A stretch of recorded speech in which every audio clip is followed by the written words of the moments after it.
What is up, everybody? Welcome back, welcome back. This video will not be a minute long. I'll actually sit here and talk to you guys. I have some time today. 314 is actually exciting.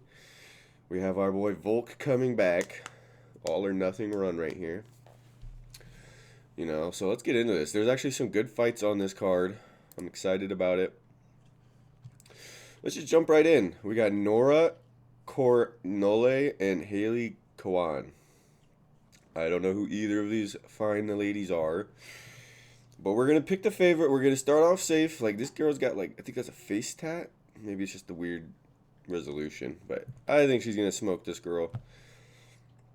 She just looks meaner. And then we got Trishan Gore and Marco Tullio. No odds on the multi-billion-dollar website. But that's fine. I'm going to go with Marco Tullio. I don't know who these gentlemen are either, but if I had to pick, this guy looks scarier and bigger. But this guy probably knows jiu-jitsu, and he looks like he can throw a mean fucking punch. That's my thought process. We got Sam Daraji and Mitch Raposo. Again, I don't know these people. There's no live odds. I'm going to go with Sam Daraji. He just seems like he's got it. I don't know. I've seen Cedriquez Dumas and Michael Olajetsuk fight before, though. Honestly, they're both pretty much just cans, especially Cedric. But with that being said, I don't know. I don't know here. 19 and 9 and 10 and 2. Okay, we'll give this one to Cedric. I'll put money on for Cedric, all right? He'll probably win a decision. All right, we got Darren Elkins and Juliana Rosa for the first fight of the prelims.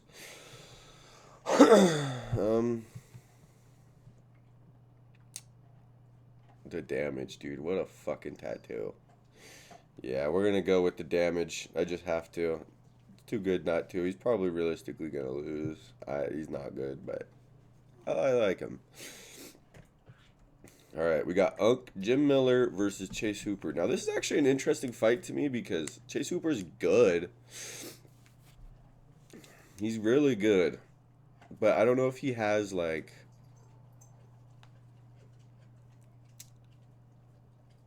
it takes, he's not really, he doesn't really have, that manly strength. Recently, he's been learning how to throw some good strikes and incorporate it with his good grappling, but is that enough to take, this is a grown ass man, Jim Miller. This isn't who did Chase Hooper fight last time? Clay Guida? Yeah, this is not no Clay Guida, bro. Jim Miller fucking is your straight up dad. Your friend's dad that you talk back to, he'll whoop your ass. But he is a can. He is a can. I think it's going to be hard for Chase Hooper, but I think Chase Hooper can do it. I mean, negative 800, that's pretty good. I might just choose Jim Miller because I could see Chase Hooper. Chase Hooper's small for this, bro. He's skinny. He's not as filled out. He doesn't really have, the chest hair manliness, I don't know, though. Jim Miller is a can. I think this is a good fight. I'm going to pick Chase Hooper, but I honestly wouldn't be surprised if Jim Miller just does enough to not let Chase pick up the pace or whatever. But next up, we got Yan and Verna. Yeah, I don't really care. I'm going to keep it 1,000%. I do not care. We're going to just choose Verna. And then we got Dan Ige and Sean Woodson to close off the prelims. I'm going Dan Ige.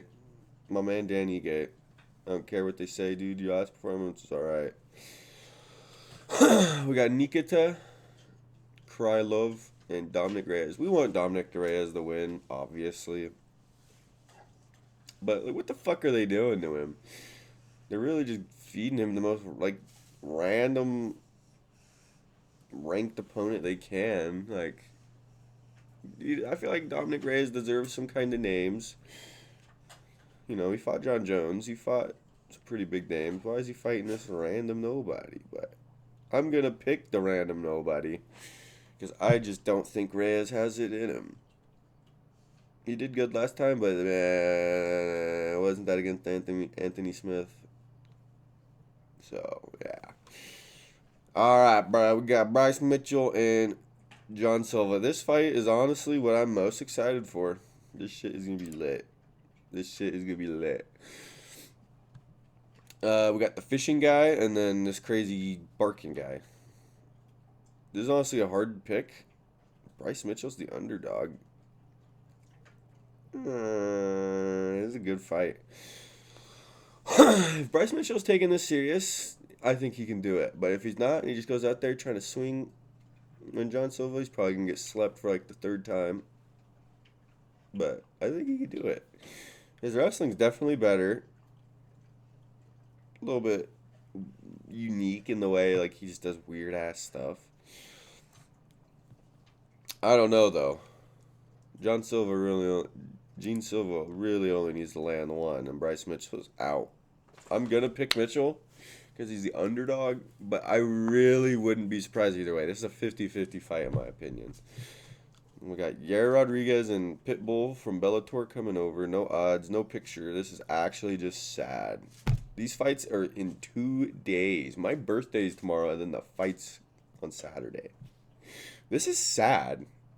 This is sad, UFC. There's not even an image of this guy. Not even odds. This is sad. I'm going to pick Yair Rodriguez. I think he's probably a step below this guy, above this guy. I could be wrong, though. I would love to be wrong. All right, next we got Michael Chandler, Paddy Pimblett. This is a good fight. This is honestly one I couldn't sit down and tell you will go one way for sure. That's a fact. It's like I could see Michael Chandler just fucking clobbering Paddy Pimblett. Just how he does these weird giant overhands. I could see him clipping Paddy with one of those. Like, he's got good wrestling too. So if he shoots a takedown, Paddy goes for a Dars. I'm pretty sure Michael Chandler could like move around it and get out of it, stuff like that. This is a good fight. This is a good fight. Paddy definitely cannot brawl with Michael Chandler. You definitely don't want to do that. You want to stay at a distance. If he shoots, throw the Dars or whatever, triangle. But you do not want to fucking swing and bang with Michael Chandler. That's for sure. Not that he's even good at it. He's not that good at it. It's just he can take it. You need to hit Michael Chandler really, really, really hard. And a good few times to get him out of there. I don't think I've ever seen him flatlined. I don't think Chandler's ever been flatlined. Yeah, he's been KO'd and TKO'd, but not like out of it. Like, can't get up, he's done. Like, and that's because he's so healthy, Like when you drink water, your brain expands and fills in your skull. A lot of these guys get KO'd super easy because they're dehydrated on fight night, but I don't think he's one of those. So I would say this probably will go to a 3-round decision. But if I had to pick a winner, probably Paddy. I don't know. Michael Chandler does have that spirit. This is why it's a good fight. He has that spirit. Even if he's beaten to hell, he'll still keep trying to one up. If you hit him, he's going to hit back type of thing. So I'm going to choose Paddy by 3-round decision, not finish. Maybe a split. Yeah, I could see it being close. That's my pick. For the main event, we got a man from Down Under and Diego Lopez fighting. This is my cat. He's trying to fucking get stuff. But I'm going to keep it a buck. Volk's probably going to win against this really unexperienced. Is that wait? He has more fights than Volk? What the hell? He definitely doesn't show his skill. Like, here's the thing. Diego Lopez is good. He's a good fighter. He deserves his title shot. There's only really, like 1 or 2 more people that could get the shot right now. Diego Lopez is good. But Diego Lopez is not technical. I think of him like Ilia Topuria against Volk if Ilia Topuria was not a technical, dangerous boxer and was just throwing everything full power recklessly. That's what Diego Lopez is. If Volk gets hit a few times, done. His chin's probably cooked. He'll probably retire. Three knockouts in a row, you're done. Just retire. You don't have anything left to do, you know. So that's my opinion. If Volk loses, he's done. He's out. No one's gonna give him a free title shot anymore. He's cooked, gone out. Probably gonna retire to save his legacy. I mean, reasonably, 3 KOs back to back to back is not a good look, especially against Diego Lopez, Topuria, and Makhachev. Anyway, yeah. So if Volk gets hit, he's done. But if Volk doesn't get hit, he plays at a distance, keeps it smart. He'll probably do good. He can keep him at a distance, you know. But he is a lot shorter, a lot less reach. Probably a lot less power. He's not as young. I mean, how old is this guy? Where's this guy's age? I don't know how old Diego Lopez is, but I'd say he's probably like 28, right? He's a lot younger, stronger, probably faster, but he's a lot less technical. Volk is technical. Diego Lopez is just going to go out there and fucking swing and to take his head off. That's what I know is going to happen. He's going to try to take Volk's head off, and this whole matchup is whether or not Volk evades and maybe grapples or, you know, ducks in, just overhands or something. You know, he's short, out of reach disadvantage. He's probably got some ring rust. His last 2 fights, he's been KO'd. He might be a little, like, nervous about that. Like, I'm telling you guys, right now, if Diego Lopez lands one of these crazy looping shots and KOs our boy, he's done. He's retiring. It's statistically not good for Volk. Fighters over 35 really don't win their belts. Or their belts back, I should say. So, unfortunately, I'm going to pick Diego Lopez here. I love Volk, but I think Diego Lopez, if they refined him enough from last fight and told him, hey, dude, you're looking like an amateur. You're like throwing so hard you're stepping and like almost falling on the ground because you're just throwing so hard.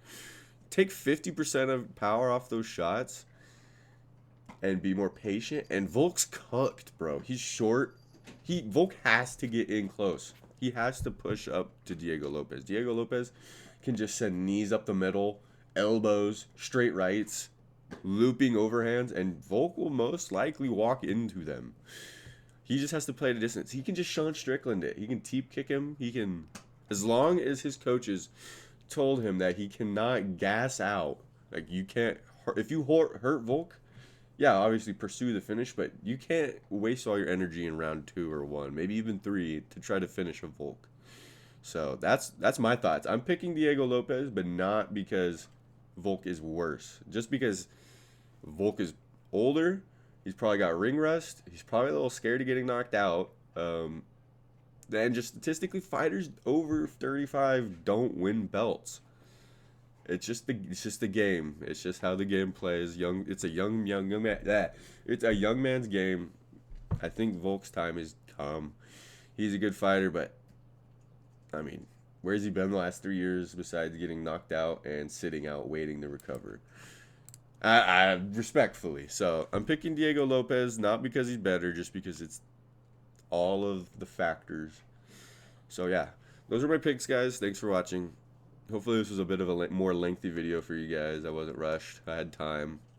It's good fights, entertaining fights, stuff I actually care about. So yeah, thanks for watching, and stay tuned for the next one. Yes, sir.